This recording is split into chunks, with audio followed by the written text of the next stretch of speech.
Is this better? Well, I can hear you. Let's just see how it goes. So let me start with one of these.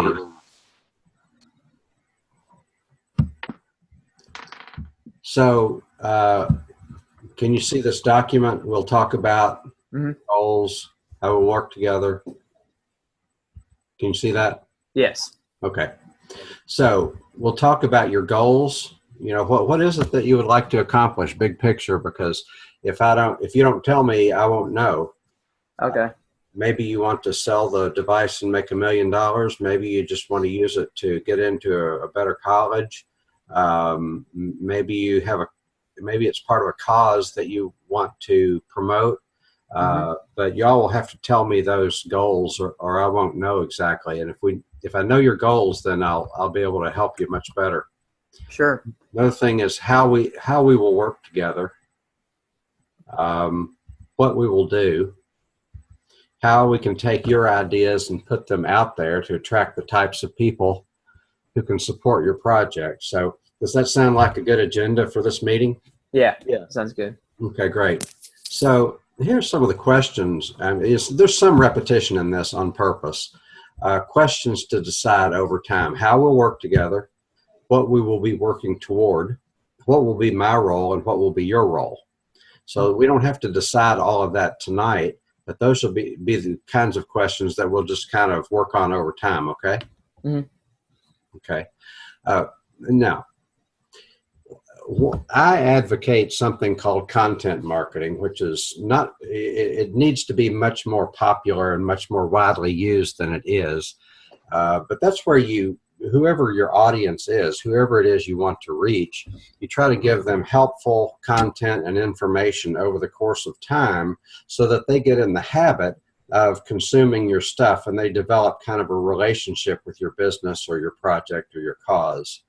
And so we'll talk more about content marketing, but as part of that, one of the most important things is to create content on a regular basis, whether it's written content, whether it's social media content, video content, photos, so content is a broad word that includes the written word, photos, videos, on all different platforms, including social media, websites, email, what have you. But the content is the substance of the message. Does that make sense? Yeah. Okay. So and as part of that, we'll come up with themes like, what is it that you want your audience to learn over the course of time? Because the more they know, the more they can do. And we'll define what we want them to do routinely or once at a time. But, so as part of coming up with those themes, we'll ask questions like these, why should our potential clients care about what we're doing? What do you, Aditya and Lewis, know of interest to people? What have you learned that can easily be shared? For example, what are the causes of water pollution? I noticed when I met you and when you were talking about your science fair project that you're very knowledgeable about the causes of pollution. And there's a lot of that knowledge that people will value if you give it to them kind of in bite-sized pieces over the course of time so that they can learn, so that they can share, that kind of thing. That makes sense? Yes. So what are some of the solutions to water pollution and why, if I'm a citizen and I have kids and a job and I have 1,000 different media outlets competing for my attention, why should I take time out of my schedule to pay attention to what you're doing so I can maybe provide support and that kind of thing? Okay. So, and these are more issues to address over time. What would you like to accomplish? So let me just stop here and hear from you. What is it that you would like to, if we work together for 3 months or 6 months, something like that, what is it that you would like to accomplish? What would you like to be true 6 months or a year from now as a result of working on this? Well, first off, we just want to get this issue out to the community about like urban streams, because not many people know about this to begin with. You know what I mean? Yeah. They know about like big rivers being contaminated, but Yeah. people often don't realize that creeks in our city are polluted too. So we want to get the word out about that and how they can help and how it can be prevented as well. So when you talk to people, do you find that they don't really know about water pollution and things like that, urban streams being polluted? I think Yeah, they know about pollution in the sense of water pollution. I think people get caught up in the idea that water pollution is only associated with drinking water. And I think that was the thing that we were talking about in our project, was that we're not focused on drinking water. And we know that everyone thinks, oh, we have lead, we have arsenic, we have all these things that we hear on the news that, oh, this is the water that's getting into our drinking supply. But we're not focused on that. And I think that's a real point that we need to make when we go into working with you, is that we need to make sure that the people who interact with us understand that we're not focused on drinking water here. We're focused on the community usage of water, not on the intake level, more the recreational side. Mm-hmm. And why is that important? Well, we use water. Water's used in many ways in our lives. We don't just drink it. We interact with it in many ways. People who are, who are more outdoors type people, like to swim, fish, boat, they all have the interaction with water. And as well as that, it also affects our environment and the ecosystems around us. So whatever plants, organisms, animals, everything around us is associated with the water, not just from our drinking supply, but the water's coming from the streams. And those are closest connection to this outside water other than the water coming from our tap. Yeah. So what types of people would be interested in this? You mentioned, outdoors people, fishermen, etc. So I'm just writing on my pad here. Help me make a list of the types of people that would be interested in this subject matter. I could think of people obviously outdoors. I could think people at Bernheim Forest, maybe people who are researchers involving the environmental researchers. I think the general public who goes outside. So maybe people who go to parks often. So canoeing areas specifically that utilize these streams for their business. I can also think of the residents in the areas of these streams themselves, as they want to live in a healthy area, a non-polluted area. So it's important to them that their environment is clean, that the area that they live in is clean. So I feel like they'll care about this a lot as well. Right. So I'm writing down resident outdoors people, researchers, for example, environmental researchers at Bernheim, people who do canoeing, residents around stream. What else? Can we add fishermen? Yeah. I always want to say fishermen, but I'm not sure if I'm supposed to say fisher people or fishers or what. Yeah. But, people whose kids might like to play in the stream. Kids might like to play in the stream. Parents whose kids might like to play in the stream but can't. Maybe people at Ohio River, like sanction committees, maybe like those people, like there's Orsenko, there's maybe like the I remember you were talking about like salt water, it's like some saltwater convention thing. I might be mistaken on what I'm saying. Did you say Orsenko? Orsenko, Ohio River. Let me look up the acronym. What it stands for. It's ORSANCO. Ohio River.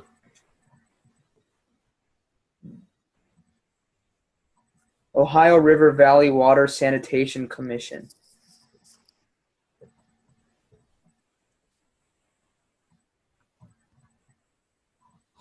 Okay, so that gets us into organizations that might be concerned about that. What's the name of David Wick's organization? You may or may not know. Oh, it's on the tip of my tongue. Well, you be thinking about that. I'm going to write down Kentucky Waterways Alliance.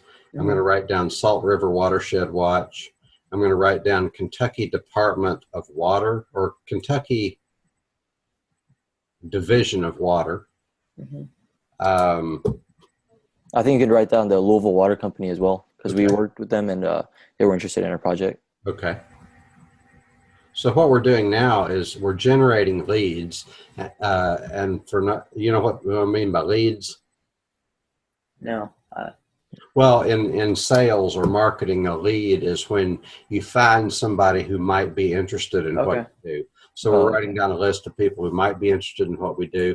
We're also getting an idea of what they're concerned about and what language might be good in trying to reach them. What issues are they concerned about? What words and phrases might resonate with them from an emotional standpoint? What might their concerns be? That's how we can, that's helpful when it comes to writing and creating content and things. Mhm. So, because everybody's asking what's in it for me, right? And if we want to reach people, we want to ask we want to be able to answer that question. What's in this for you? Mhm. Does that make Okay. sense? Yeah. Okay, so goals, what you'd like to accomplish. So when you talked about your goals, you talked about, well, the first thing I heard was this is a cause for you. This is something that you would like to raise awareness, Mhm. right? So what else would you like to accomplish? Let me insert one thing. Well, let me just, is there anything, so you would like to reach more people so that more people are concerned, so that more people are on board with wanting to solve the problems that you care about and can solve, right? Mhm. Mhm. Are there any other goals that you can think of, or Uh, objectives or dreams or aspirations? Expanding this to scaling this to a larger platform. So right now, we can take you to the site if need be around next week or so. But right now, that area is kind of small. So if we could expand that and scale the equipment that we have to a larger degree, that would be really useful. That would be a goal of ours. Okay, so what would that help you accomplish? So a lot of the questions that we get at Science Fair are that what's the scalability of this? Yeah. So with our project only, we're looking at one little section of Beargrass Creek. Beargrass Creek is a huge creek. It's one of the largest tributaries of the Ohio River here in Kentucky. And based on our research that we're having a positive impact by removing most of the nutrient pollution found within one section of Beargrass Creek. Theoretically speaking, if we increase the scale at which our filter is performing at, whether that is increasing the volume of the amount of material, increasing just like the size of the filter plant itself, we could combat more of Beargrass Creek rather than just one section. Right. So you'd like to make it more scalable. You'd like to scale up to a larger platform. Yeah. You would like to increase the total volume of water. Could you do me a favor? You're on the bottom part of the screen. Yeah, great, perfect. That'll help me hear better. Mm-hmm. So you want to increase the volume. You want to increase the maybe the number of stations. Yeah, for sure.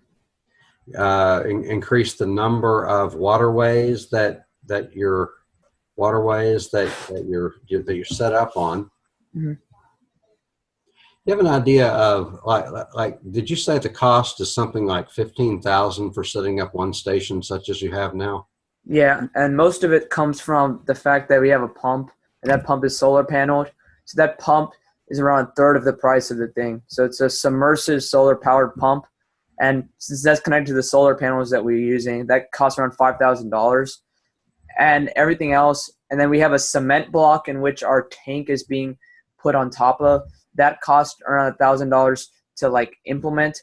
But in terms of like the parts that we got, that is less expensive in comparison. So I would say around $8,000 and $9,000 worth of tubing, the valves, the solar panel, the tank, and we had to involve digging up and actually putting the pipes and placing them through. So through that, all we would say $9,000. Mm-hmm. Okay, good. So we're going over issues to address. You've told me a little bit about your goals. Client, who are the people you would like to recruit to your cause? So we made a list of people of people and organizations, is there anything else we can say about who, you know, who we might want to? Okay, let me just ask you this: if you were able to reach these people and get them involved, what would you like them to do for you? How could they help you? Well, I feel like they could help us in a multitude of ways because some of them may have more connects and more people that they could help us reach out to and help us in that regard to reach a bigger audience. Uh, like another way that they could help us is they can give us advice and future reference and how to develop our project even further, which would also be a great benefit. And then another way is, say that we talk to a local water company, they can help us in changing how our filter plant is run right now. So say they could say, hey, let's change the orientation of this filter, or hey, we think that based on what we're doing right now with water purification and drinking water, we're doing this step first, then this step. Maybe you guys should try switching that up and seeing how efficient your filtration system will be, or maybe even expanding on what we have currently and maybe adding another system. So in drinking water, they do chlorination or using ammonia to kill the bacteria. If maybe we can do something in terms of that without actually polluting the water. You know, there's just different aspects which these major companies can do to not only help us reach out to more people, but also expand on what we currently have as our filter plant. Expand on what you currently have. Yeah. So like maybe, either bigger or rearranging how our plant works. Maybe some section can be made tighter in a sense that it's not as efficient as it can be. So for example, in one place we have tons of tubing going to one section. We obviously don't need that much amount of tubing. If we can cut that down, rearrange the parts, and make it more efficient, that saves the amount of that increases the speed at which the water is going through our filtration system, as well as it's decreasing the amount of cost we need to build the thing. Good. So you have people that can help you with efficiency, help you add more stations, people who can give you technical advice, people who can maybe give you referrals to others who can help. Mm-hmm. What about giving you money? Are you interested in that in any capacity? Yeah, I think that'd be important because if we want to expand, if we want to create a more efficient, more effective filter, then the money part will basically be a necessity. Yeah. Do you have anything in place like an account or anything like that people can give to?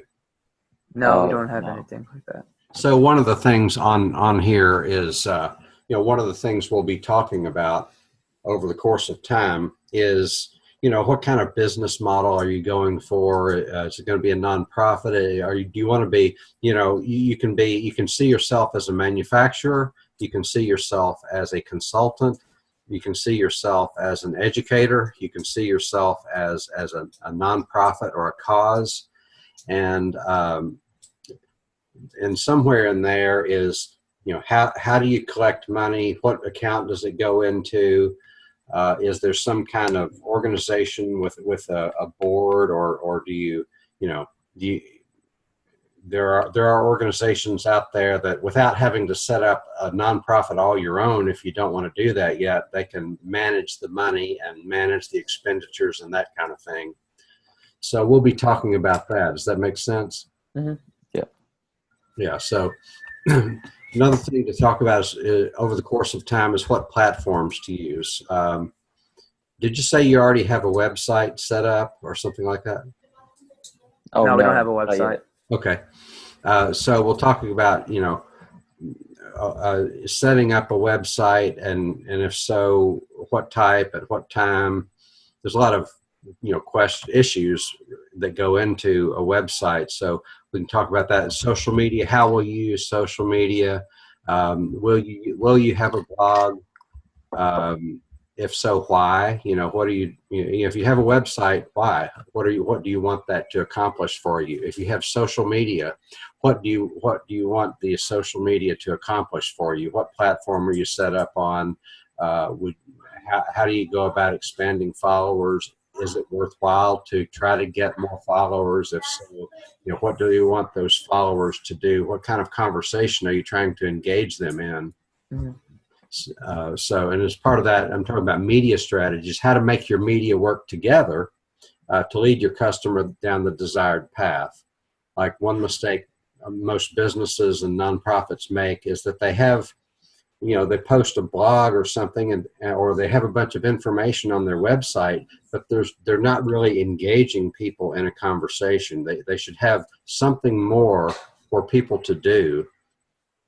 So that's part of a media strategy. For example, if you write a blog post, great, but how are people going to find the blog post? Well, you need to take the link to that blog post and put it on social media, write a few words of introduction, and then people find you on social media and they are interested, so they click on the link and it takes you to your blog post. Your blog post has some good information, and then at the end you want to make sure you give them something else to do, to click on, whether they would subscribe to your blog, whether they attend an event, whether they donate some money. You always want to give them something more to do, and you want your media to be coordinated like that. Does that make sense? Yeah. Okay, so that's making your media work together is what I'm talking about. So client actions. We've talked a little bit about this. What do you want your client to do ultimately? You'd be surprised at the number of businesses and organizations that aren't really clear on what they want their client to do. Of course, every business wants the client to buy something, and every nonprofit wants people to donate and participate in their programs, but there needs to be steps along the way to get to that, because they might not be ready to buy, but you want to continue to engage them in a conversation until they're ready to buy, and you always want to give them specific things to do. And that's how you keep engaging people in a conversation, so that if you meet somebody with Kentucky Waterways Alliance, maybe you have a business card to give them, maybe you have a brochure to give them, and you want to get them engaged in your in a conversation with you on social media. You want them to follow you on social media. You want them to, not everybody is going to even do that, but that's why it's important to generate a lot of leads, and then only a few of them are going to have any kind of conversation with you at all. Only a few of those are going to really step up and start contributing a lot of time and money. So it's a numbers game. You know what I'm saying? Mm-hmm. Yeah. You're not just saying that, right? No, I understand what you're saying. Yeah. Okay, great.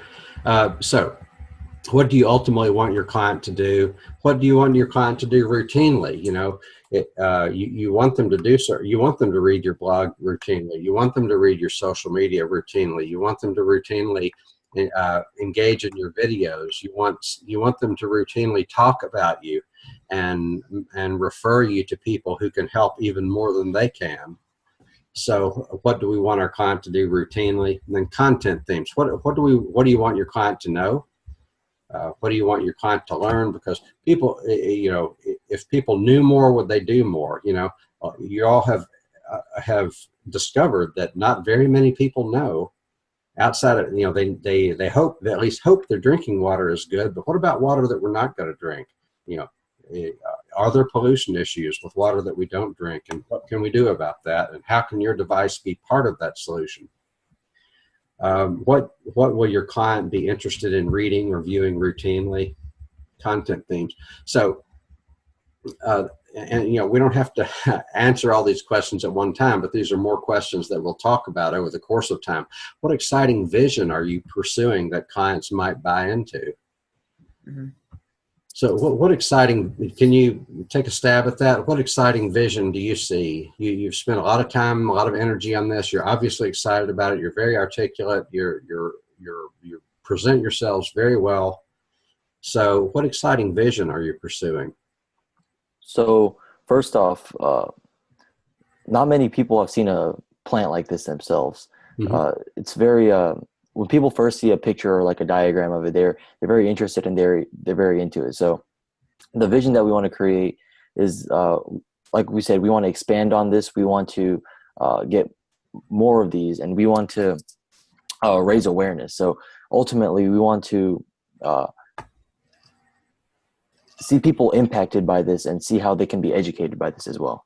Another vision I think that we might have is that it is possible to clean our waterways using something that doesn't seem that it's industrial or doesn't seem that it's, professionally made.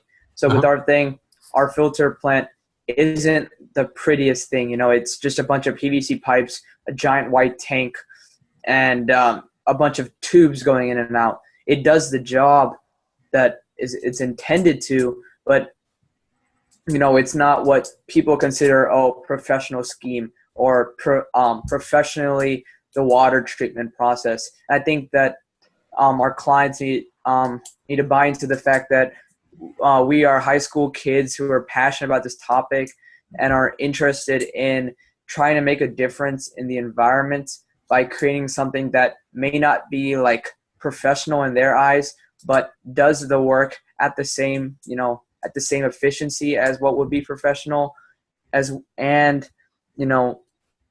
seems like something that a high school student would do. There's like a difference between what like an adult would do versus what a high school student to do, and I think that we need to show that message that we're still high school students and that we're making something which does have like its little flaws here and there, little aesthetic mishaps, but it's still like the goal of that thing, the goal of our plant is to clean the water systems. Right. So the fact that it's not so slick is actually an advantage. Mm-hmm. I think so. In my opinion, I think that since it's not so slick, since it's not so professional grade, it kind of adds to the fact that adds to our vision. Right. So excellent. Next content theme is like, what's in it for them? What can your client gain from reading your content? Well, I think they can be educated just like us, just like we were, just like anybody else can be. So, and from that, they can also develop, their knowledge, and they can do something that they want to do with this knowledge that they gain themselves. They can also see what our passion is. This also leads to them trusting us as people when they read our content and our work and how much time and effort we spend on this thing. It builds a sense of trust on their side that we're in it for the long run type thing, that we're not going to, quit within like 2 months of this thing. It's a long-term project, as well as it gives them some ideas into what these big companies or these big organizations can do to help combat this from not happening. So if it's like the Waterways Alliance, maybe passing a bill or something, or reaching out to more people based on our research. So it's just like a chain of events going forward. Right. So next thing, what will your client learn that they probably won't learn anywhere else? Well, first, there's our main theme about the recreational water usage. And I think we spent a lot of time researching various resources, various guides, various handbooks throughout the internet and libraries and stuff. So I think we've compiled a lot of research that might be eye-opening to a lot of people. And I think that our project is something that's unique, and that we're not combating drinking water, as said before. And this filter plant is one of the only things out there that's combating, recreational water usage on a, small scale level. And something a client would be impressed to see that high school kids are taking the initiative to help clean their environment through this innovative process. Yeah, I agree. Well, some of the themes that we're visiting here is, you're going to have different people who have different reasons for being interested. Mm-hmm. Some of them may not be able to help you directly. Maybe they can give money, maybe they can't, but it's the process of networking and getting referrals and that kind of thing. So you want to keep people engaged so that they can refer it to somebody else, and they're going to stay engaged if there's something in it for them. And so we'll keep on looking at that.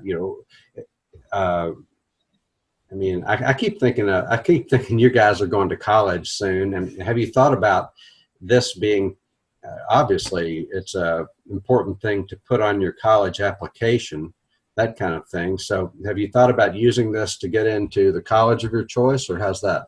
Yes, I have. Mm-hmm. I know I'm going into engineering. It's either mechanical or chemical at the moment. So like this thing would look amazing to colleges, see that I've done research outside of school that's involving engineering. And even though most mechanical or chemical engineering majors don't usually look at the environment, I feel like it just adds something unique about me that could, help me into getting into certain colleges that I want to go to. I agree. Where are you thinking about applying? I have a list.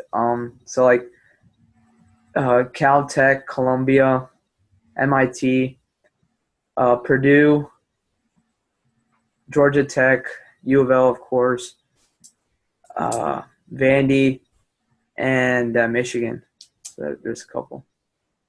Yeah. How about you, Lewis?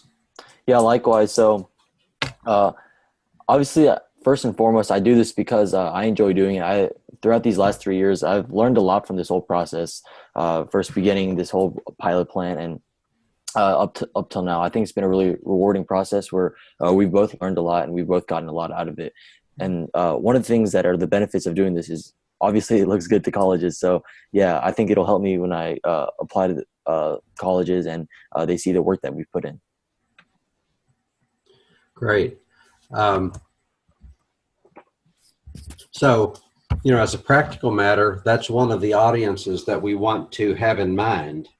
Mm-hmm. And I'm going to advise you to have, as far as your content themes, you want to have specific people in mind, but you want it to be broad enough to where it might interest different types of people, and you want it to be engaging enough so that those different types of people are willing to share it and pass it on, as well as give money and that kind of thing.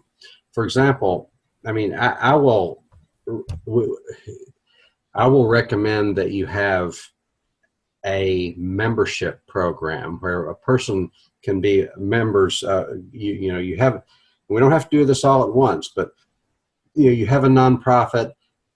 People can be, even if it's a business, people can be members, and they might give $10 a month or $50 a year, something like that, as a result of being members. That then there's certain benefits of membership. Not least of all is a monthly newsletter. About 3 months down the road, be good for us to have, take the content that we've already been creating on social media, blogs, and so forth, and have a newsletter. Yeah. Doing a newsletter is as simple as having a 4-page Word document that's nicely formatted. And the document has interesting articles for people who are interested in water quality. And, there's a lot of people that are interested in water, and a lot of people are interested in wildlife. So there's potentially a broad audience. Mm-hmm. So, and if you want to have a number of people that are engaged with your content, they know who you are, they can tell at least a short story about what you're up to and what you're doing. And, a lot of people won't be able to buy your device or anything like that, but they will know who you are and can refer you to somebody who might be able to contribute. And in the whole process, the device is part of a whole set of assets that you have when it comes to spreading the word about the cause that you care about. Mm-hmm. Mm-hmm. And then, so when you have the social media in place, and you have some activity and some followers, and you have your blog in place, and you have some followers on the blog, and and you have your newsletter and you have a certain number of members and a certain number of people who are subscribing, then that's something else that you can show your college admissions committee, that you didn't just do a device and you're not just good at the engineering part, but you're also good at the teaching and the promotion part and the putting your device on display. Absolutely. For people to see. So that, for one thing, I mean, I know that if you filled out a college application, you may very well attach a document such as what you have now, but it's good to supplement that with some electronic media, videos, that kind of thing. And, some people might not, if somebody knows you have a YouTube channel and they go to one of your videos, then they might not watch all your videos, but they look on there, holy cow, 50 videos. Well, it didn't take you but a total of 3 or 4 or 5 hours to make those 50 videos, but so with a little bit of effort, you've got a lot of content that people are interested in browsing. Mm-hmm. Mm-hmm. Yeah, that makes sense. Another thing to incorporate into this, and I hope this doesn't sound like too much, but it's just a way of making the different parts synergize with one another. So among your media strategies, if you define media broadly, some of it's electronic, some of it is on paper, and some of it is in person. Okay. So you can, and then there's kind of, that's, to me, that's the big three. You also have telephone contact, and you have like a Zoom call like this, a webinar, that kind of thing. So you can use, you can or a live workshop. So, if you're in the habit of writing blogs once a week or twice a month, something like that, if you're in the habit of sharing your word on social media, wouldn't it be relatively easy to take that and to create a webinar and a live workshop? I'm sure you've already done the live workshop, when you present at science fair, things like that. Yeah. So, that's just more tools in your toolkit, and all these media are synergizing with each other. One person sees you at your workshop and is interested in becoming a member, and they get the newsletter. The newsletter talks about the social media, or somebody sees you on social media that alerts them to your blog alerts them to your live workshop or your webinar, that kind of thing. So you have people continuing their journey as they relate to your business. Mm-hmm. Yeah. Okay. So content creation, so to do that, it's kind of like what I've just described has two kind of equally important parts, and one part without the other doesn't work too well. One of those parts is creating the content, and the other part is having the platforms to put it on. So having what I call here content creation routines, what can you do routinely to create content? You don't have to tell me now, but over the course of time, if you're going to create content, then there are going to be some things that you like to do. You might like to do videos, and so you do a lot of videos. And then you do videos when you can, write when you have to. Or you might like to write when you can, do videos when you have to. But there will be routines where you can create, you need to have routine, you need to create content routinely. Every week, or at least every month, you've got new, fresh content going onto your YouTube channel, your social media, your blog, that kind of thing. Mm-hmm. Okay. So, and I'm willing to, one question to be asked is, if you do a website, to what extent do you need my help? To what extent can you do it yourself? If you do videos, to what extent do you need my help? To what extent can you do it yourself? If you write something, we can certainly collaborate on document creation. If you need that, we'll just have to figure out, what it is you actually need. Absolutely. Yeah. Okay. So time frame, how long will we work together? I recommend that we think about working together for about 6 months. Hopefully after 3 months, you can pretty much do a lot of this stuff on your own and you won't need my help.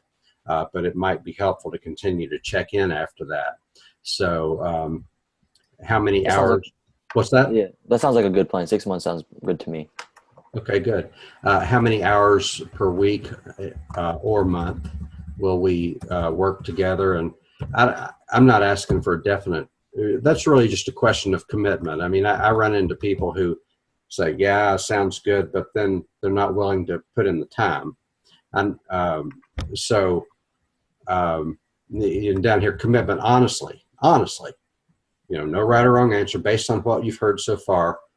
Is this worthy of a time commitment of, say, 2 hours a week? Yes, it is. Yeah, for sure. Okay. What do y'all plan on doing this summer? I'm here in Louisville. I'm doing research at University of Louisville with 2 professors, so I'm here in town. Mm-hmm. Yeah, I'll be in town as well. You gonna have a job, Lewis? I'm looking for one right now, and I'm going on a 2-week mission trip in July, so I'll be gone then. But any other time after that, I'll be fine. Sure. Where's your mission trip? I believe we're going to be going around the state of Kentucky to the eastern Kentucky side. Mm-hmm. Great. Yeah. Okay, so it's 7:40. Here's like kind of a month by month, just a tentative plan for, like, here we're in the month of May. And I know y'all got end of school coming up, exams, that kind of thing.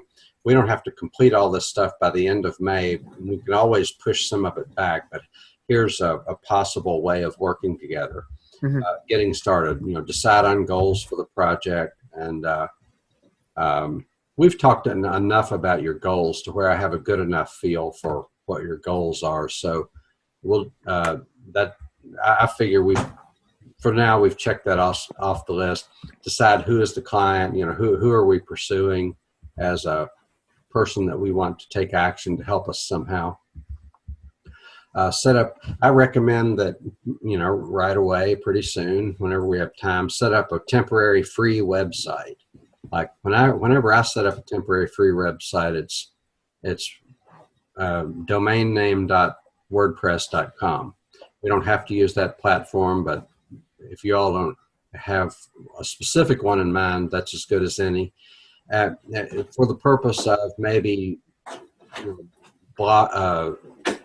just to have something that we can put online so that all of us can see and get started and start developing the blog that way. And then when we're ready, we can have a real website with a real domain name. And in the meantime, we'll be deciding what's the domain name going to be and who's going to set it up. I can do the hosting. You know what I mean by hosting? Yeah. Mm-hmm. Like I've got HostGator, and if you need to, I can set up the domain name, or you can set it up yourself. It's up to you. So I can set up the domain and the website, and then we can decide on a theme from time to. A theme is like a template. Yeah. So time to time we can change the theme if we want. See what theme works best. And so set up a temporary free website, set up a Facebook page. And I can set up a Facebook page in 60 seconds. Yeah. But we would need to know the name of it. And so after setting it up, we would want to work on things like about, what's this about? Who set this up and why, that kind of thing. And then that'll be there for us to, initially it'll just be us. Initially, we'll be the only ones who know about it. But you can share it on your social media, that kind of thing. If there's something on there that's good that you want to share. Tell me, what social media do you use right now? I mean, honestly, I have an account set up on everything. I don't really use it, but I know how to use everything, and I've used them all periodically before. Yeah. So from Instagram to Twitter to Facebook, I'll be able to reach out to people. Yeah, that'd be great. So that'll be Aditya. How about you? Are you? Yeah, same as well. Yeah, so you've got an account for everything, but you say you don't use it very much. Yeah. Mainly, I use Instagram and Twitter. How do you interact with your friends? Texting and calling. Texting and calling. Okay, fair enough. If I'm being honest, I don't use Facebook as much as Instagram and Twitter. Yeah, I mean that's fine too. I use Facebook for business purposes. When I go to Facebook, I'm not looking at what my friends had for breakfast or anything like that. Yeah. I don't look at my feed. I look at my notifications. I have I have, I don't know, 50 or more Facebook pages that notify me whenever there's a post. And you have to change the settings to do that. But it's an excellent way of curating content. And that's curating content like, if I were in your place, I would be finding, you don't have to do this right away if you don't want to, but I'm interested in different issues. I'm interested in native plants. I'm interested in climate change. I'm interested in clean water. And there are maybe 20 or so Facebook pages out there that relate to clean water. And whenever they post something, then I get notified. So if I want, and I don't open everything in my notifications, but it's an excellent source, absolutely excellent source of like getting somebody to send you relevant content.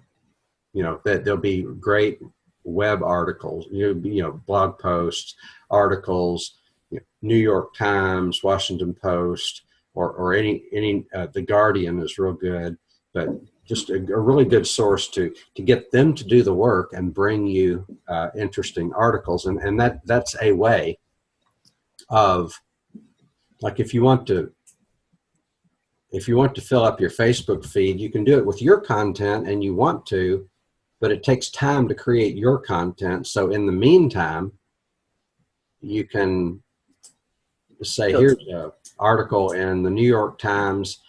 Here's what it says. I think you should read this, that kind of thing. Okay. Yeah. So that's one thing you can do on any social media.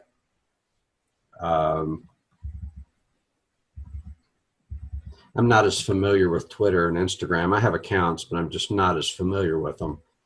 But wherever you can find people and engage people, that's the thing to do. That's the place for you to go and do that. Okay. Now, June, formulate a list of content themes.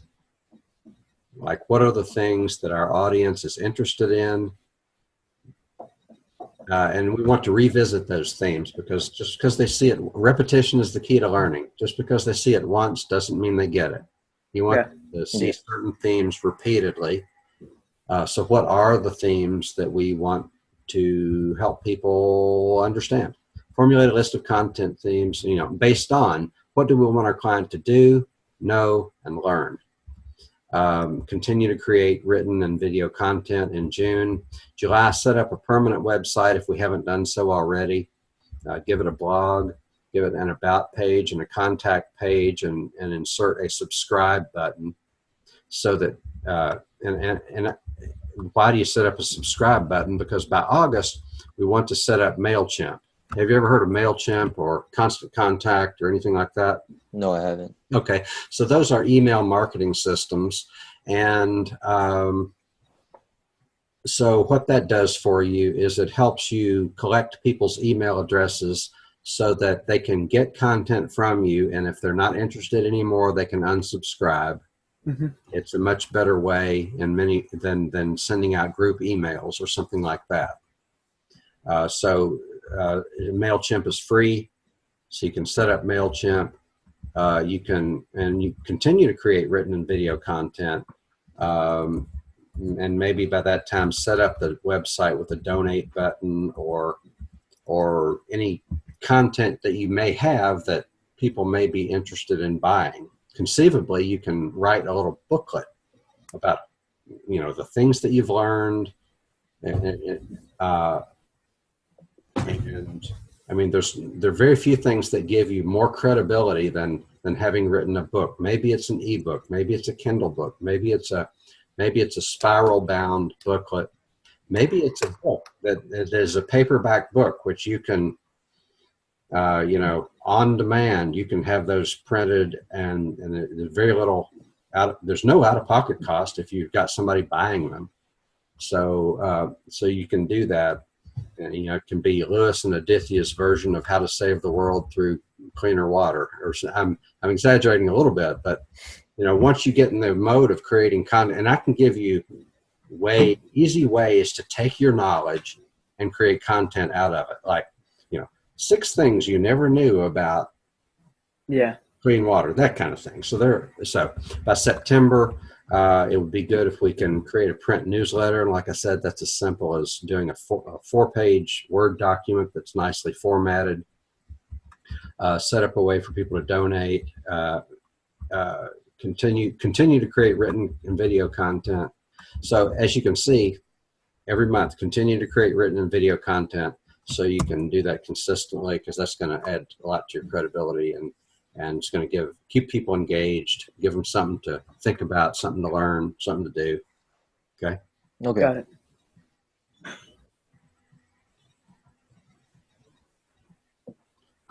Okay, so let me see. Working relationship, meet once or twice a month via Zoom, correspond as needed between meetings via email, etc. I will provide guidance and create assignments, if you will, or just talk about what you might do next. You complete assignments, or just talk. I don't like the word assignments there, but you know what I'm talking about. Yeah. Collaborate on written materials such as articles, blog posts. I can help you with videos if you need that.